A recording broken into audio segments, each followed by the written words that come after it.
Hey guys, welcome back to the channel. So today I'm going to be putting these Lindby bars on my 2003 Harley Sportster 1200C.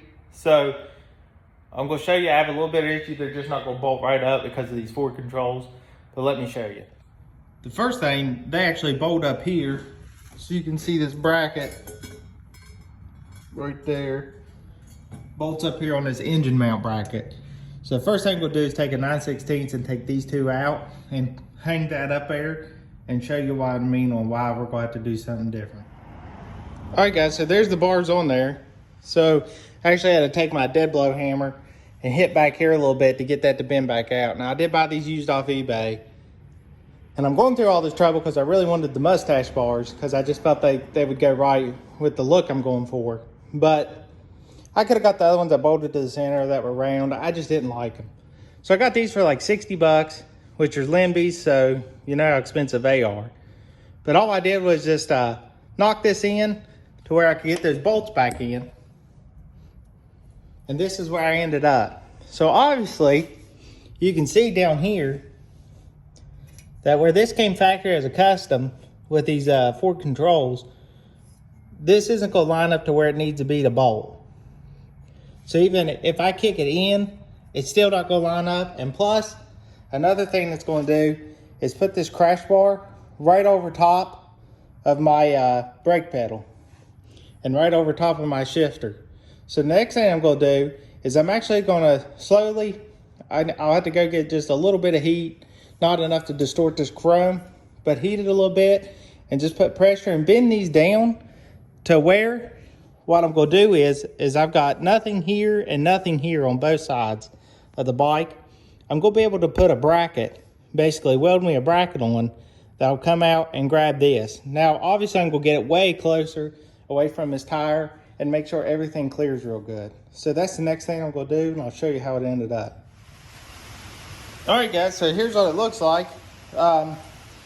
Looks like I'm gonna have to put my brackets just to the inside.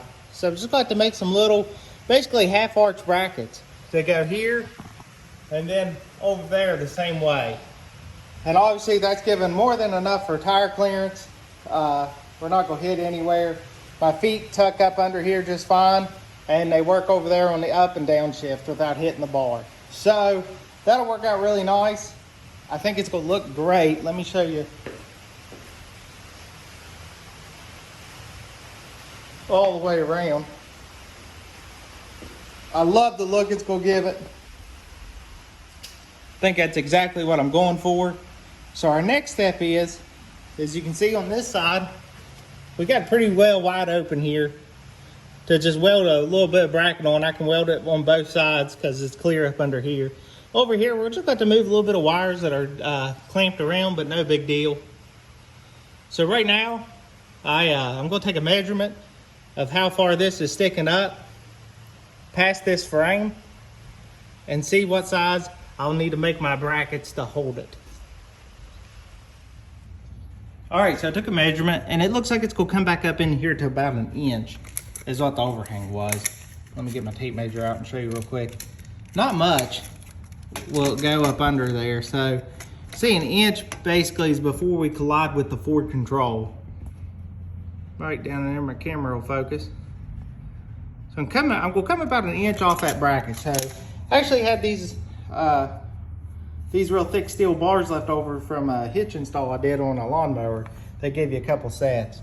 So I had a receipt laying there. I just slid it up under there and drew a quick sketch of what the bar itself looks like. So I could come over here and transfer that to here, and basically I'll do 1 inch down from the top. So this bracket's not big at all.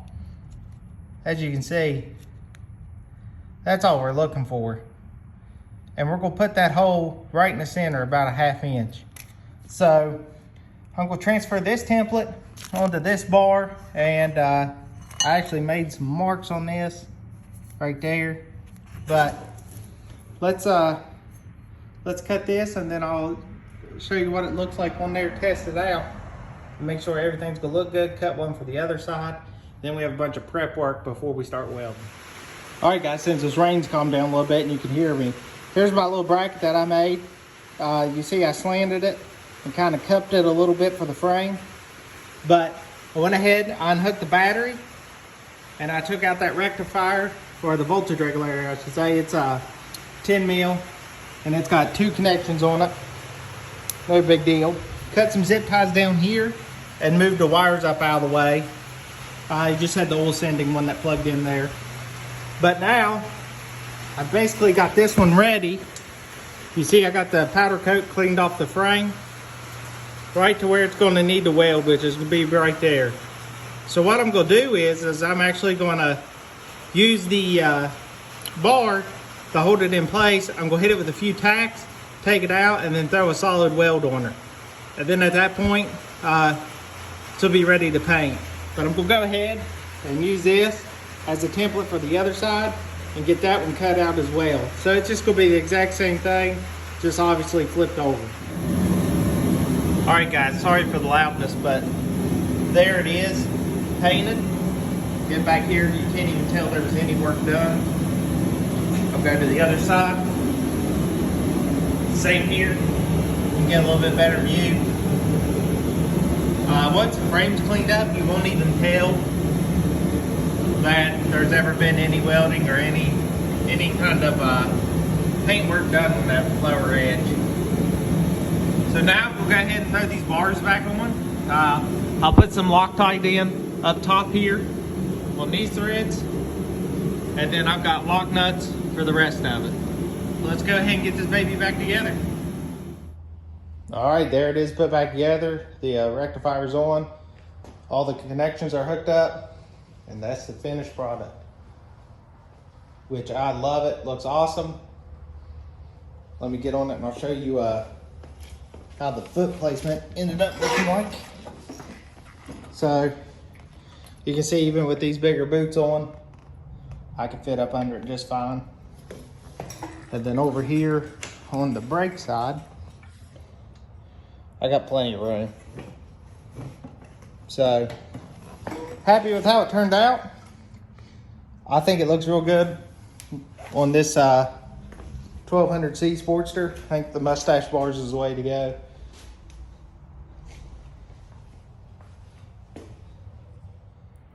But that's it for this video. Thanks for following along.